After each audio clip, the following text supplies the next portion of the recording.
For those of you that are joining us for the first time, my name is Jerry Bowers, and I'm the Director of Development and Public Affairs at the MDI Biological Laboratory, currently coming to you from my dining room in Hancock. But nonetheless, definitely thinking about all the exciting work that is happening, continues to happen at the Biolab, and so glad that all of you are continuing to stay connected with us through the Science Cafe in this virtual format. So thank you.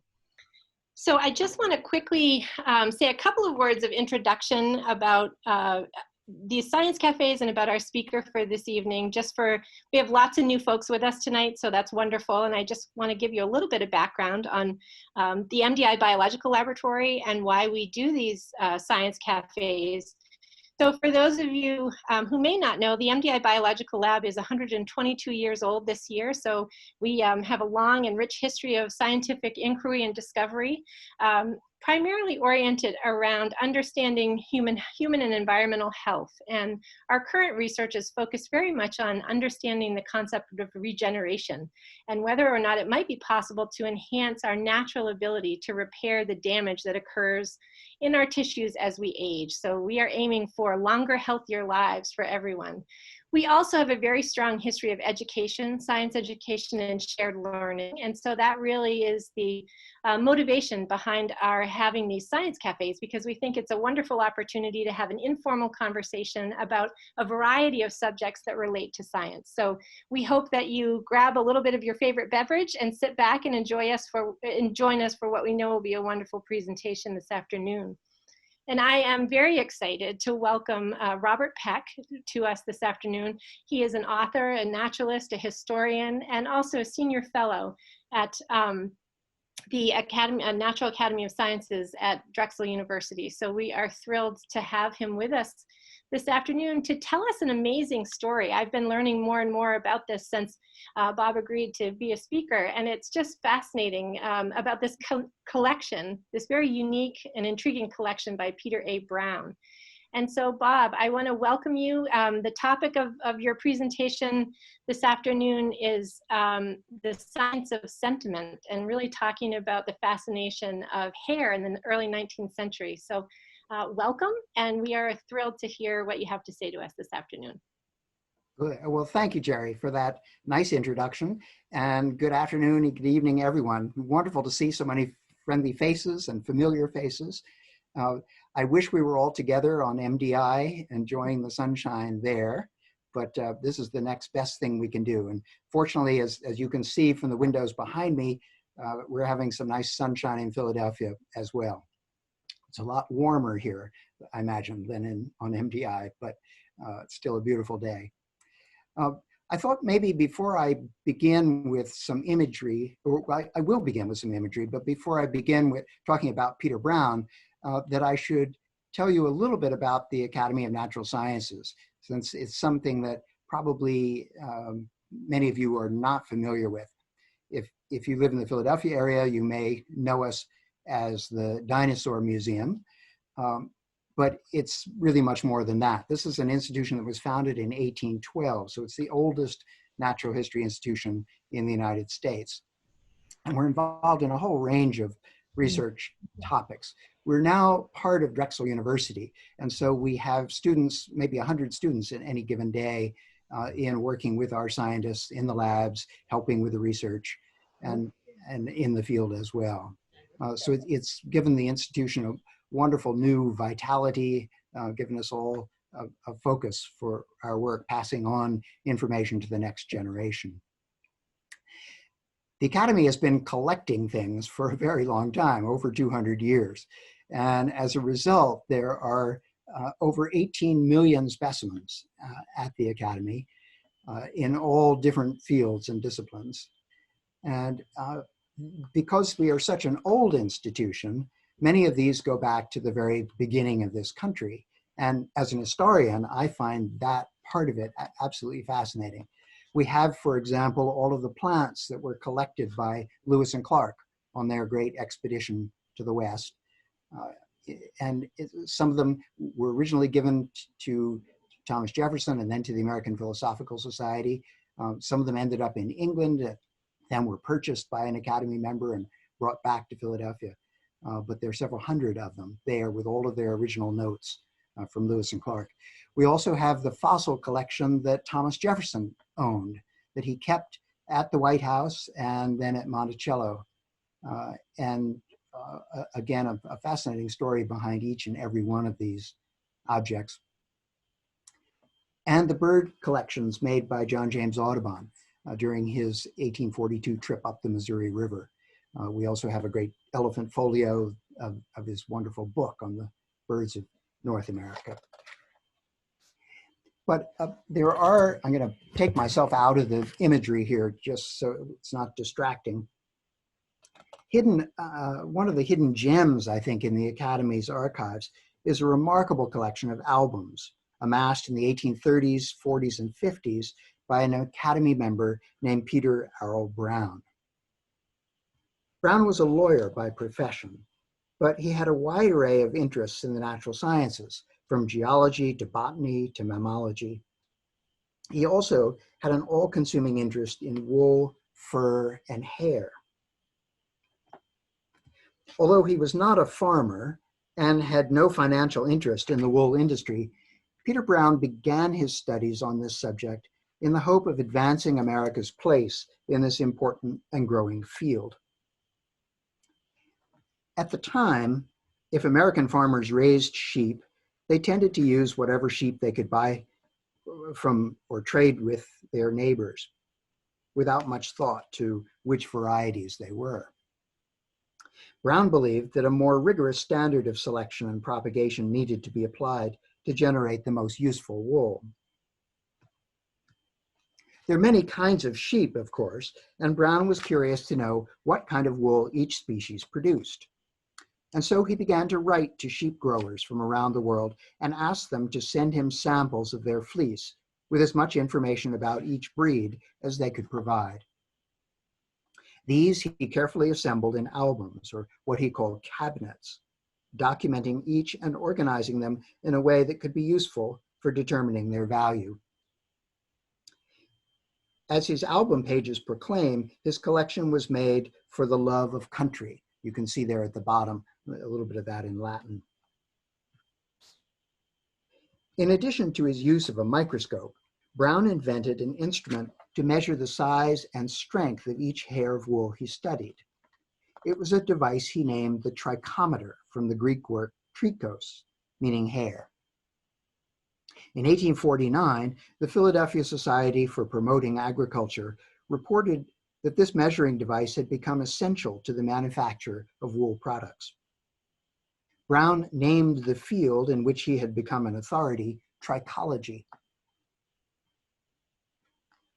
Heralded for his advice to American farmers on which breeds produced the best fleece for various kinds of wool products, Browne soon became a popular writer and speaker on the subject, at home and abroad.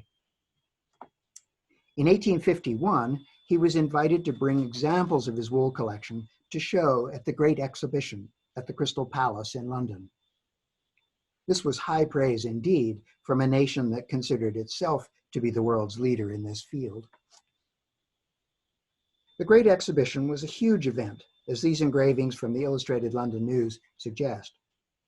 6 million people, the equivalent of a third of the entire population of Britain at the time, visited the Great Exhibition in just 6 months.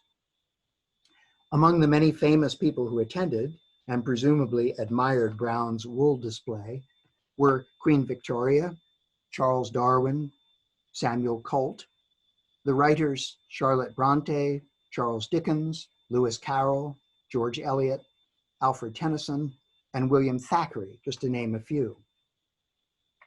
The exhibition was so successful that the surplus revenues derived from it were used to create the Victoria and Albert Museum, the Science Museum, and the Natural History Museum in South Kensington. This lithograph shows the exhibit of hair and fur in which Browne's collection was featured. His collection was so admired there that he was asked to contribute some of it to represent the United States in a museum of universal trade that was created after the Great Exhibition came to an end. Browne gave some of his duplicate samples to the new museum, but fortunately, he retained the original collection in Philadelphia, where it was recognized as the largest and most important collection of such fibrous productions in the United States. And so it remains today. Inspired by the success of his wool investigations, Browne decided to apply the same techniques to the study of hair and fur from other animals. If understanding the structure of the wool of sheep and goats could help advance the textile industry, he thought, why wouldn't it work for other animals? And so out went requests for help from his correspondents around the world. He gathered hair from camels, horses, elephants, yaks, bears, llamas, rabbits, beavers, otters, and giraffes. Lions, porcupines, squirrels, even mouse and shrew fur came under his analytical gaze. At the time Browne was making his collections, mammalogy was still in its infancy here in America and elsewhere. Illustrations were primitive, and detailed information about their subjects was sketchy at best. In England, the poet and nonsense writer Edward Lear was beginning to transform the visual aspects of nature study with his wonderful watercolors of the exotic birds and mammals he saw at the London Zoo. And I can never resist showing the work of Edward Lear, which I think is not yet as fully appreciated as it deserves to be.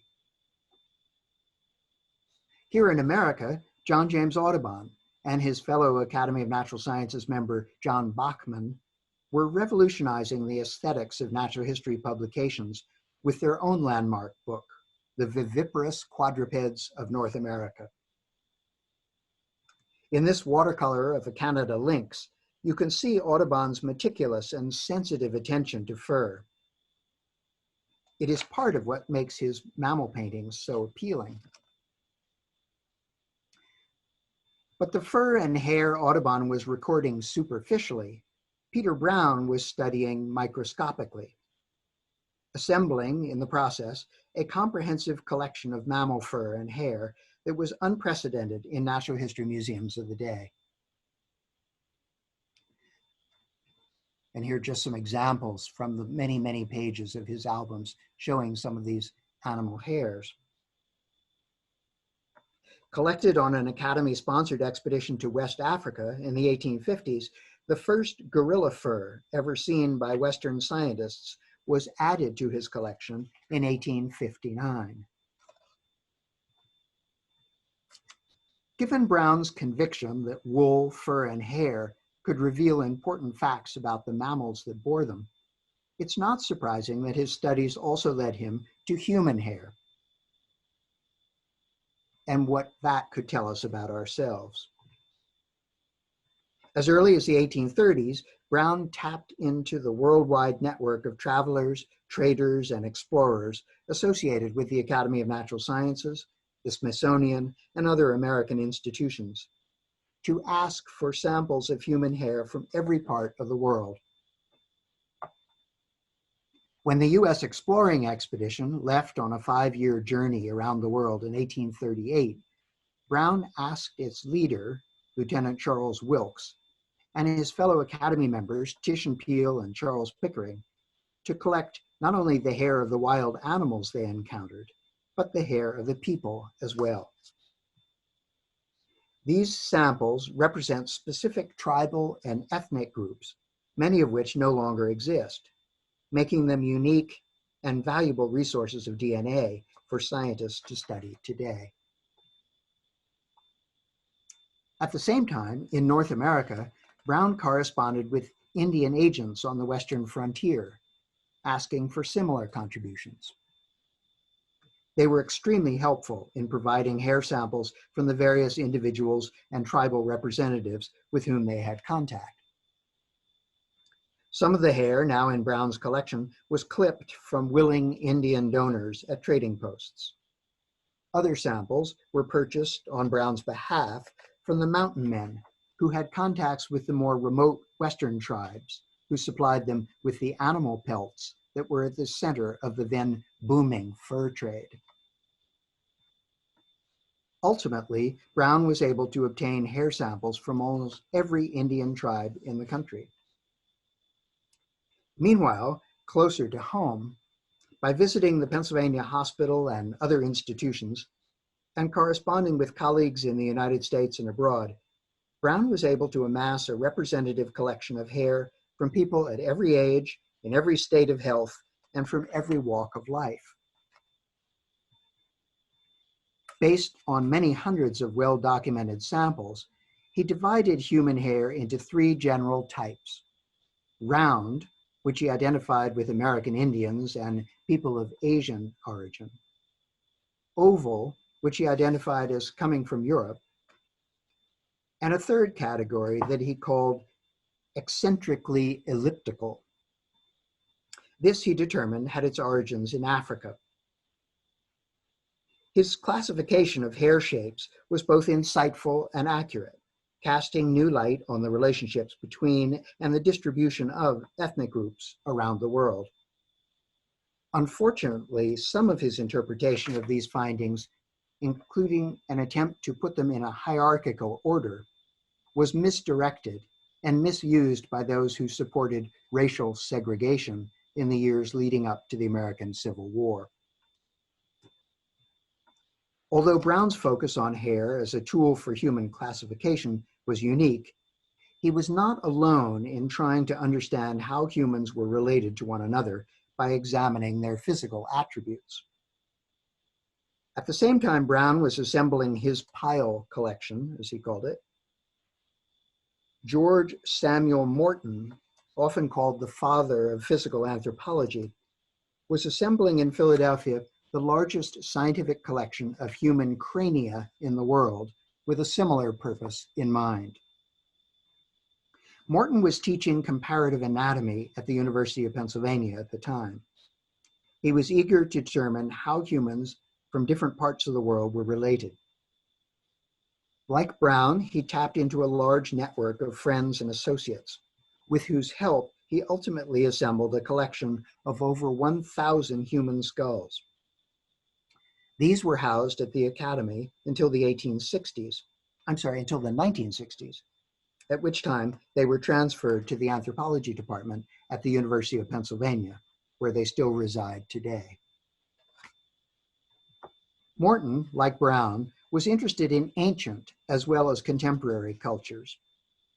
For specimens from these, he turned to a colorful and slightly eccentric American named George Robbins Gliddon, who served as the U.S. Vice Consul to Egypt from 1832 to 1840. After living in Egypt for almost 2 decades, Gliddon became a well-known character in the United States by traveling throughout the country, giving lectures with a giant moving panorama of the Nile River, and exhibiting Egyptian mummies and other artifacts to enthusiastic audiences. It's estimated that by 1849, more than 100,000 Americans had heard Gliddon speak about ancient Egypt and the mysteries of the pyramids. Browne was introduced to Gliddon by Morton, probably during one of Gliddon's lecture appearances in Philadelphia in the 1840s, and quickly enlisted him to help with his collection of hair. Browne's goal was to get some mummy hair, as well as that of living Egyptians, and Gliddon was only too happy to comply. Of course, Browne was not the first person to show his interest in hair. Its fascination goes back as far as our life on Earth. Christian churches throughout Europe are filled with religious relics, including hair purporting to be from every imaginable religious figure, from the Virgin Mary to John the Baptist, and from hundreds of other saints as well. Bones were collected, of course, but so was hair. Similarly, European museums became the homes of hair samples from kings, queens, and other notable figures, including writers, musicians, and artists. The German Renaissance artist Albrecht Durer's curly locks, clipped at the time of his death in 1528, are today kept in a silver reliquary at the Academy of Art in Vienna, Of more recent vintage, but another good example of museum-based pile preservation, is this sample of Nathaniel Hawthorne's hair, which is on display at the Isabella Stewart Gardner Museum in Boston. In the 18th and 19th century, it was very common for people to give each other hair as gifts of friendship. George and Martha Washington were typical in their propensity for giving hair to family and friends throughout his presidency, but earlier as well. And I've seen many examples of his hair that he cut and gave to families of fellow officers during the American Revolution.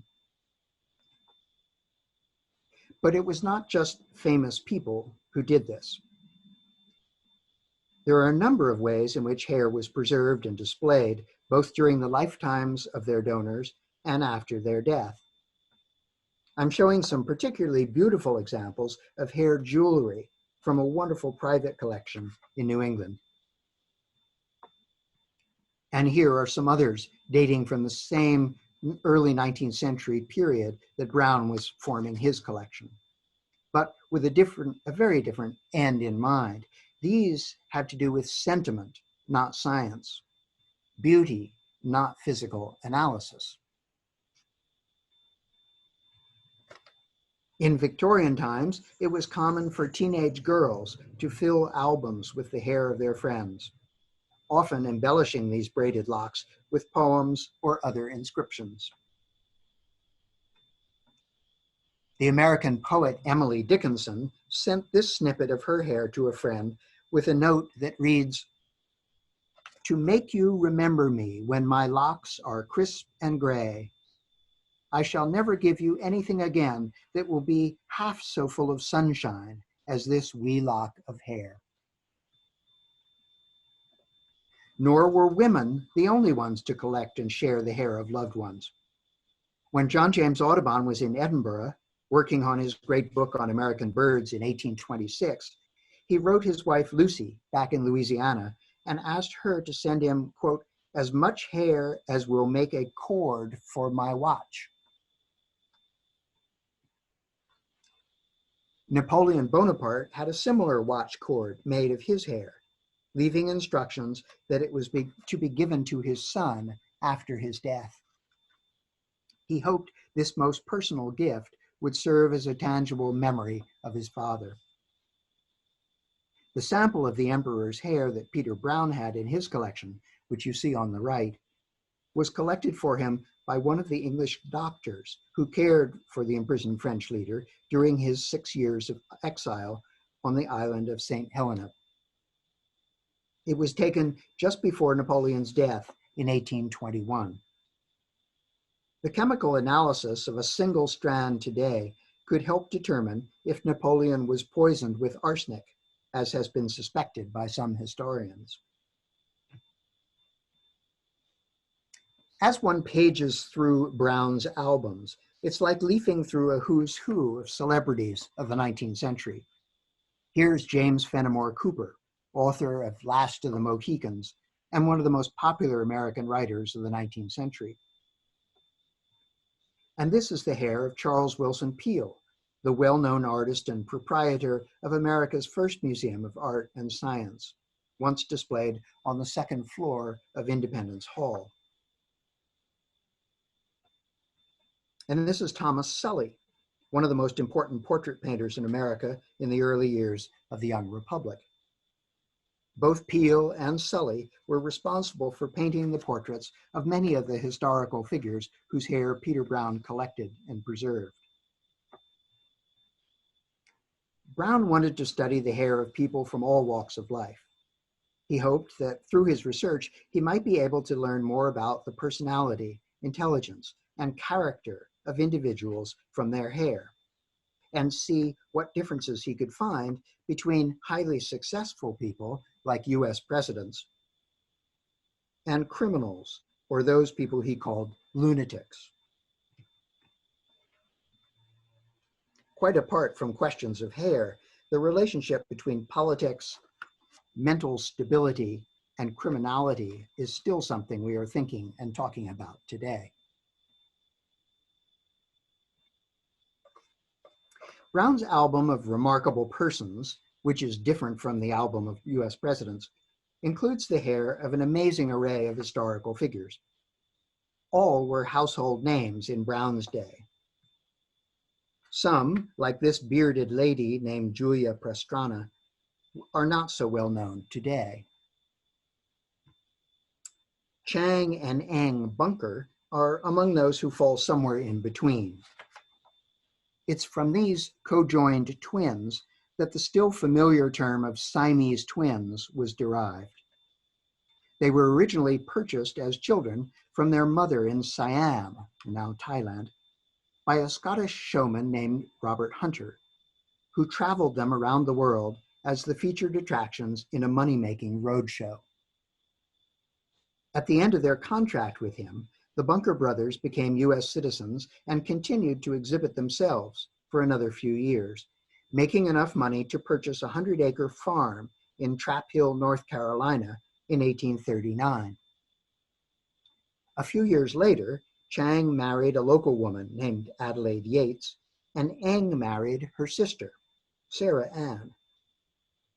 They maintained separate households with a strict regimen of 3 days in one house and 3 days in the other, switching the final day in alternate weeks. Between them, the double couple had a combined total of 21 children. Chang and Eng died within a few hours of each other in 1874 at the age of 63.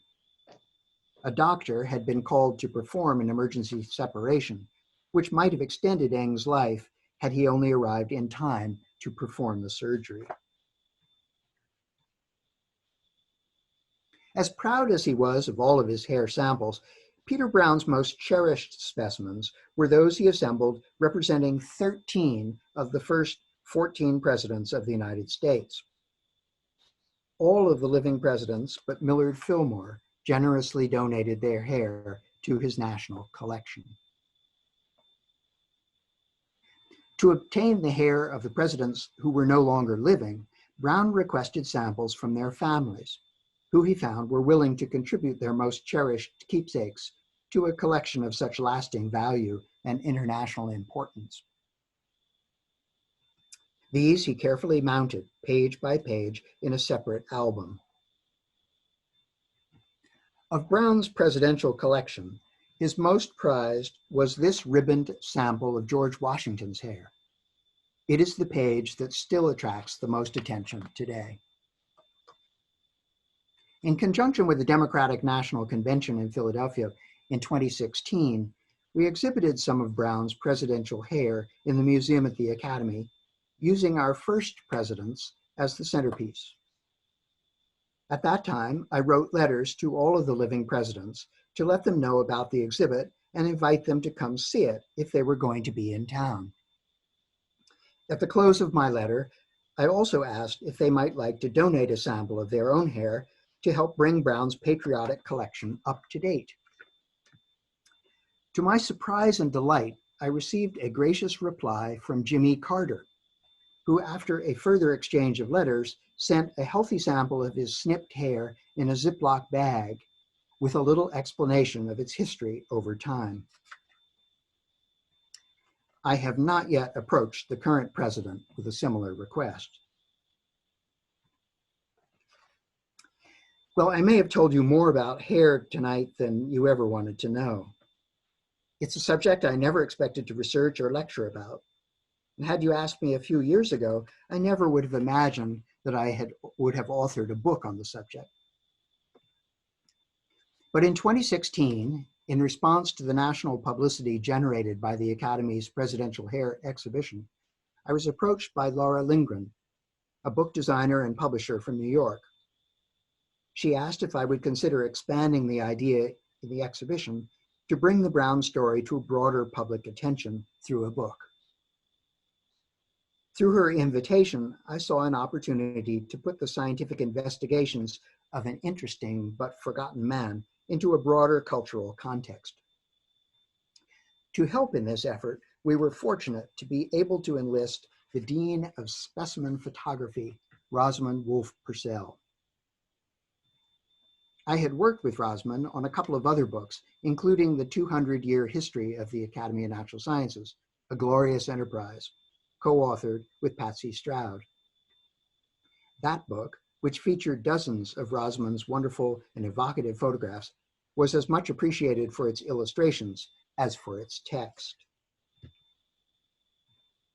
It was a pleasure to work with Laura Lindgren and Rosman Purcell on this book, and I'm happy to say that it has been well received. Soon after it was published, Publishers Weekly selected it to include in their short list of recommended books for the coming Christmas holidays. They put it under the heading of slightly weird and very wonderful. It was also featured in BuzzFeed, Atlas Obscura, and Science Friday on NPR, which some of you may listen to.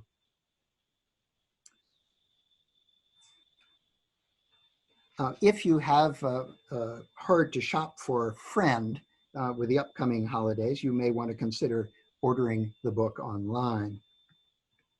The royalties that are generated by it support the Academy of Natural Sciences, which for over 200 years has been working to better understand and protect the natural world, a mission very similar to that of the Mount Desert Island Biological Laboratory.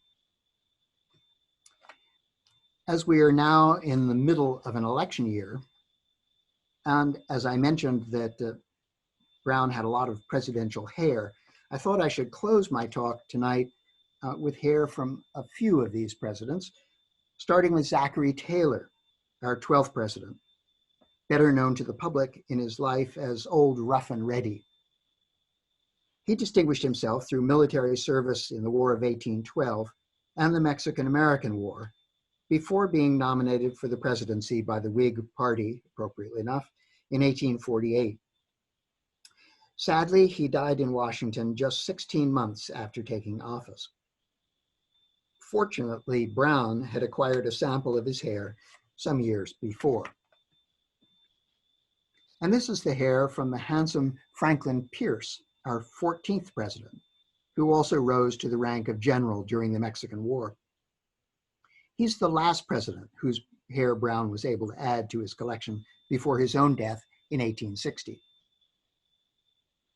Missing in this lineup is Millard Fillmore, Zachary Taylor's successor and our 13th president, with whom Browne had a falling out.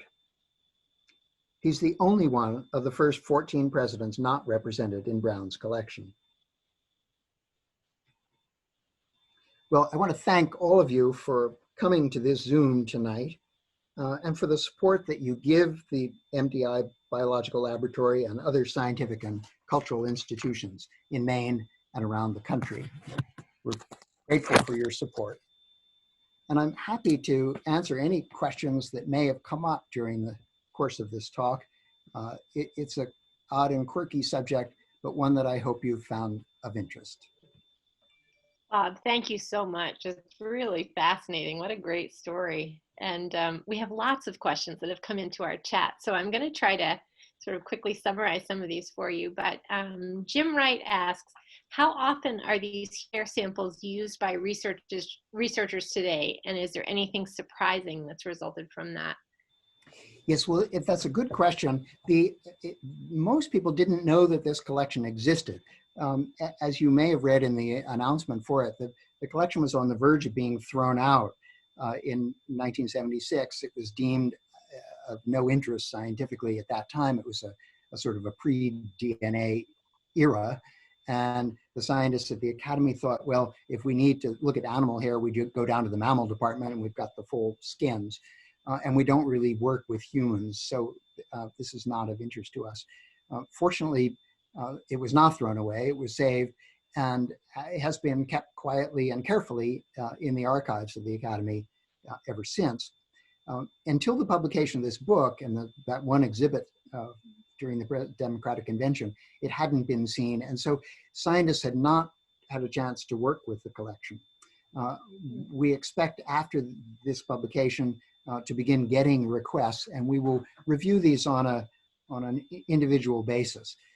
To do DNA analysis for this hair is somewhat destructive, and so we want to be very careful that this is precious material, and the technology will only improve over time. So we'll be able to tell much more about this hair in the years to come.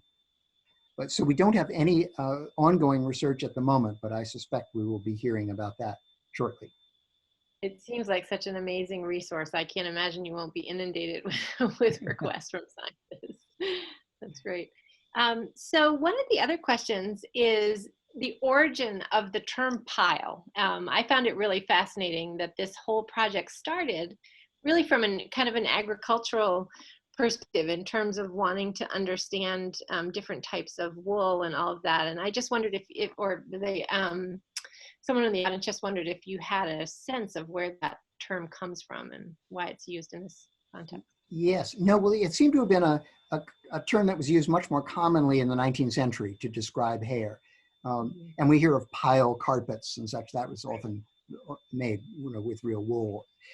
So he worked around lots of different terms, and I mentioned trichology, using the Greek word, and the invention of his little machine.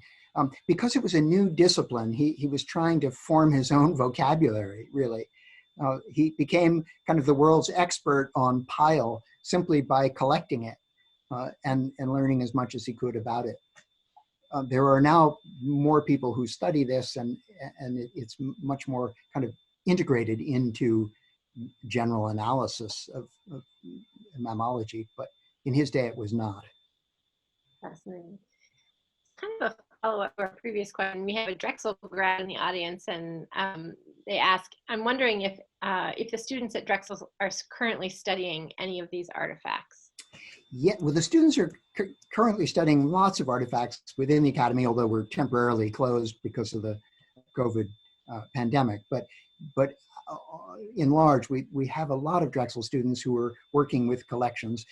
We don't have any at the moment that have focused on the hair, but they would certainly be able to do so. They could make an appointment and see it in the archive, and we'd be happy to work with them. So Alan asks, what is the difference between hair and fur?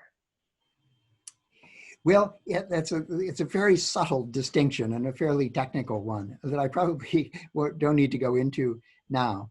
But we have hair, and actually we're all thinking about our hair now because so little of it has been cut in the last couple of months. I don't know about the rest of you, but I've not had a haircut since the middle of March. So suddenly it's something we think of. We don't have fur per se. It tends to be softer, and it tends to cover the entire body as opposed to the top of our heads. Fascinating. One of the things that's interesting about Browne's, he was very farsighted in many ways, but when he asked for people to send samples of hair to him, human hair, he asked them to send what he called the roots, the follicles. He wanted these hairs to be pulled out and not just cut off.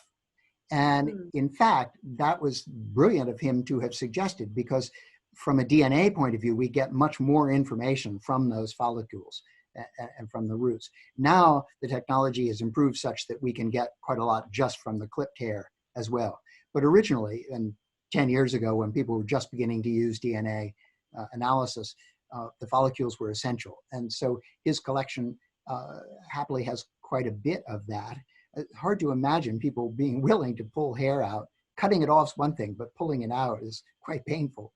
Yeah, exactly. So someone asks, are there special conservation needs to preserve these samples? Well, the most important thing is fortunately the way they have been preserved is out of light and with a very stable temperature and humidity control. And that's the way the archives is. By putting them in albums, he actually helped preserve them. And they are quite well protected and preserved. You can see in some of the images that Rosamund Purcell took that there is a sort of shadowing, a ghosting image. And that is the oil that has come off of the hair onto the opposing sheet. Sometimes there were sheets put in by Browne specifically to protect the sheet beyond it from that oil, that hair. And the wool does the same, of course, because there's a lot of lanolin in wool. But other than that, the hair is really quite stable and quite well protected and preserved. Amazing. So Carol asks, I have a family collection of hair, my grandparents, my children, and my own. Is there a place to have it analyzed, and where should it go when I die? Oh, yes. I think that most of us, in one place or another, has some hair samples from our family, either our own that our parents saved, or hair of our own children that we clipped and saved, probably in little Ziploc bags hidden away in drawers here and there. Some in the 19th century were more elaborately preserved, as you saw in those slides I showed with the lockets. There were also elaborate framed hair displays made, sometimes into bouquets of flowers or wreaths or other symbolic forms. So hair has been protected and preserved by families for a long time. We all have it. The question of what to do with it is a good one. Historical figures' hair are usually desired by historical societies and museums. So if you had a sample of Benjamin Franklin or Thomas Jefferson or George Washington or Thomas Edison, they'd be only too happy to receive it. If it's just from yourself or Aunt Minnie or Uncle Newt, unless Aunt Minnie or Uncle Newt are of particular interest, or it's coming with a group of papers or other artifacts where they are significant, it's a little bit harder to find an institutional archive for it. There are probably places that one can have it analyzed, but I'm not familiar with those. You may just have to Google and see what services are offered. Places like Ancestry.com and so on. And you may also want to contact the Mormon Church in Utah, which is very interested in genealogy and relationships between people. They may well want to collect hair from anyone to put into their archives and could be used later for DNA analysis. Wonderful, fascinating. So one question here also is, sorry, let me just, what scientific information has been gleaned from hair? And I know that, you know, with DNA, there's just a tremendous amount of information that can be gleaned, but I'm just curious if you have a specific thought about that question. Yes, well, in fact, the place that it's been applied the most in recent years has been on analysis of migration of ethnic groups from Asia to North America, and specifically into Canada. And they've been able to determine various waves of movement by finding hair that was preserved in the permafrost, people who had been buried. And it's been quite revealing, and actually has put some of the dates much further back than we thought about their movement. This is also being followed through to Central and South American and Indian groups, and how those have related one to the next. In Europe, and particularly I'm thinking in England, Ireland, the bog people, hair has been preserved, and the Iceman in the Alps. All of this, it's often the DNA in the hair that is the easiest to extract because it's been well preserved. Very fascinating. Welcome to life in rural Maine. Just totally lost my internet connection, but hopefully you can hear me. I saw we lost you there for a minute. I wondered. Sorry. Back. Perhaps it was just the outside on Mount Desert was too appealing, and you decided you'd had enough hair for the evening. I wish. But I did see one question through, and it was, has there been any consideration of, sorry if my internet is not great, doing a comprehensive analysis of the collection so that you might only need to destroy, you know, just a tiny amount of the sample one time? Yes, you broke up a little bit there, so I'm not sure I heard all the question, but it's something about how to analyze the material. Yes, I mean, I think, again, the longer we wait, the less destructive the analysis is going to be. I'm sure within a few years, we'll be able to take a single strand of hair and tell whatever we need from it. So I think that will probably be done, and we will create a database of the DNA of all of that material. For now, we're working, I mean, the best we can do is an inventory of who all the personalities are and information about them. Browne was quite complete in his record keeping, so that if he could possibly get the information, he would, and tell you the age of the person and who they were descended from and everything about them in a very analytical, scientific way. And this is why I put in my title something about sentiment in science. It's the difference between Browne and almost everyone else in the 19th century who was collecting hair. Everyone else was doing it because of the emotional and sentimental attachment to the donor. During the American Civil War, it was very common for soldiers to carry lockets with them of their wives or mothers or loved ones, and the hair was almost always part of that locket. And similarly, their hair was kept at home for the family and worn or displayed in the house. Browne, although very much aware of that sentimental dimension of hair collecting, was much more focused on the science. And he was very clear in his letters to people all over the world when he wrote and requested the hair. He was very clear to explain why he wanted it, and that he was creating what he called a national collection, really the equivalent of, for hair, what the Smithsonian was to have been for everything else.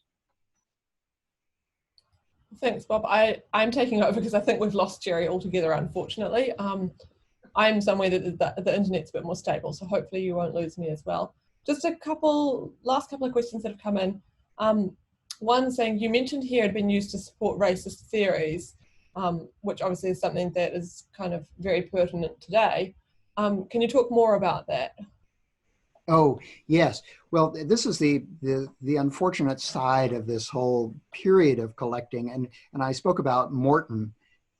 Morton, who collected the skulls and was measuring the cranial capacity of skulls in a very scientific way, but with an unfortunate purpose in mind. He ranked humans in a hierarchical level based on what he considered their intelligence. Based on that, and in his analysis, white Anglo-Saxons were at the top of that list, and then it went down the line. So Morton, who was revered in the 19th century and referred to as the father of physical anthropology, is now known as the father of scientific racism. His star has fallen a long, long way, and for good reason, because he did have these racist views, and they were used by the segregationists in the South and others who have tried to apply scientific knowledge, as they called it, to political and social policy. Browne's hair was kind of on the very edge of that same movement and used by some of the very same people toward the same ends. Browne did not live long enough to see all of that evolve into the Civil War. And I think he might well have differed from those who interpreted his work that way. But at the time of his death, all of that was still very much in limbo. Okay. Well, I think the problem was applying it to humans at all. I mean, Browne and Morton, to some extent, were doing what all the other scientists were doing in all the other disciplines. And it would be okay to apply that to birds or mammals or fish or insects. You know, you analyze them through their physical attributes. But to apply that to humans was the beginning of a terrible slippery slope that began to integrate science with politics, which is always a big mistake. Yeah, absolutely. So I think two last questions here, and then we'll wrap it all up. One was, how long is DNA preserved in here? And I know you've talked about the follicle as being kind of where the source of DNA is, that perhaps gives more information, but in your hair, how long does your DNA last? It should last forever, indefinitely. And then the last question that I've seen come through is there a full listing of all the samples in this collection available? That is not available yet. We're working on that. I have a list of my own, but we're working on a more complete spreadsheet and analysis of it, and we hope to have that by probably sometime next year. Wonderful. It's quite a big collection, so it will take some time, and it may require the work of some volunteers. That's amazing. And then, of course, one could also do a similar analysis of all the sheep wool in the albums. I've been focused mostly tonight on the human hair, but anyone who was interested in the history of sheep breeding in America and around the world would probably find species of sheep there that no longer exist, but were important at the time. It's Jerry. Can I just pipe in? If I turn my video off just to hopefully that we can preserve the internet connection, but I just wanted to make a comment, and I think, you know, you've been very modest in this presentation, but we are so grateful that you actually stumbled across this collection and preserved it. I mean, can you tell just a little bit about that story? Because to me, that is the most amazing sort of serendipitous thing about this whole. Yes, well, it was a good bit of fortune, good luck. I just recently started work at the Academy of Natural Sciences. I was straight out of graduate school, and I was finding my way around this ancient and enormous museum with almost 200, by that time, almost 200 years of collecting offices everywhere and so on. And within a few weeks of my arrival, I was off wandering the halls and came upon a big pile of trash that was being thrown out, papers and other things. And there were some interesting looking metal boxes that caught my eye, the kind of enameled metal. And I thought, these are quite nice, and why would anyone throw them away? I thought perhaps I could use them for something. They were pretty big. I mean, they were like used for files. And so I picked one up, and to my surprise, it was quite heavy, and I opened it, and there inside were all these albums, and there was box after box and album after album.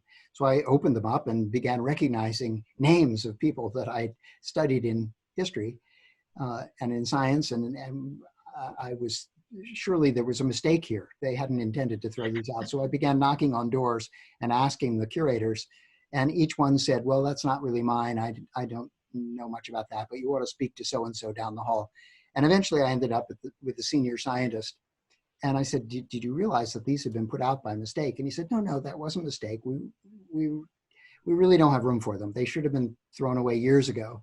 They've taken up a huge amount of space, and we're moving offices, and this is just not something we do. And I was sort of dumbfounded, and I said, well, would it be okay if I took them? And he said, please do. We'd be delighted to have them taken away. So I put a big sign on them, say, not trash, do not remove. I came back about an hour later with a cart to pick them up, and it's lucky I put the sign when I did, because everything else had gone off to the dumpster. Those boxes were still there, and I took them back to my office and kept them in the office there for several years. And I used to, in a quiet moment, go through and look at them again and again. And then realized that I had to move office at that point to a different part of the building. And I thought, this is not something I should be caring for. It really belongs in the archives of the Academy. These are just way too important. When I wasn't even thinking of the DNA at that point, I was just thinking of the people and the letters. These books are loaded with correspondence from all these amazing characters. So I approached our archivist, who was a different person than previously, and she agreed that they should be saved, and she took them in, and the archives has cared for them ever since. We've had a number of different archivists since. When I went back some years later, I was saddened to see that the metal box had actually been thrown away, but at least all of their contents had been preserved. And so when Laura Lindgren approached me about doing a book about it, I thought, well, maybe this is the way to tell this story and bring it into a broader audience. Well, you've told a wonderful story. It's just amazing. And we're so thankful to you for finding them and preserving this incredible collection. I mean, both historically, but also scientifically. What an amazing asset. So thank you so much. Well, thank you. Very lucky. I was just in the right place at the right time. So many scientists have said that over the years. That's wonderful. So thank you all so much, and I hope you can hear me, and I apologize for the quality of my internet connection. And thank you, Bob, so much. So we will reschedule our next Science Cafe for August 10th, and that will be Dr. Nishad Jayasundara, who is a faculty member at the University of Maine, and interestingly was originally a student at the MDI Biological Laboratory while he was at College of the Atlantic. So an interesting connection there. Nishad is doing some amazing work on the effects of environmental toxins on human health. And so we encourage all of you to join us on August 10th for that lively discussion. And Bob, again, thank you so much for such a great and just an intriguing story, a wonderful story, and just an amazing slice of history. So thank you so much for sharing with us. Great. Well, thank you. Thanks for the invitation to be with you. We're delighted. And thank you all so much. Have a wonderful evening.